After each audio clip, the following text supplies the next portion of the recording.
Kuna vitu vingi sana ambavyo hapo sijaviongea lakini vimeshape how Bepali ilivyo saizi na kwa nini inakuwa. Nilishakwambia mimi nilivyokuwa nafanya biashara zamani kwa sababu nilikuwa nachukua hapa Tanzania. Mi customer care kwangu wasn't my priority. I didn't know what is customer care.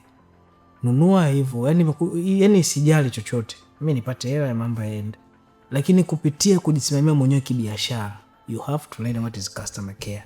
Otherwise you are going to hospital, man. Umeelewa? And mimi yani hospitali kama unavoogopa jini.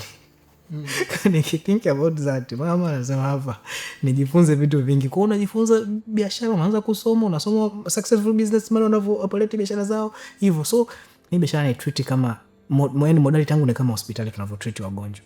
Yani tunavyompokea. Nadhani umeshaiona na daktari. That is how we handle customer. Na unavyoambiaga.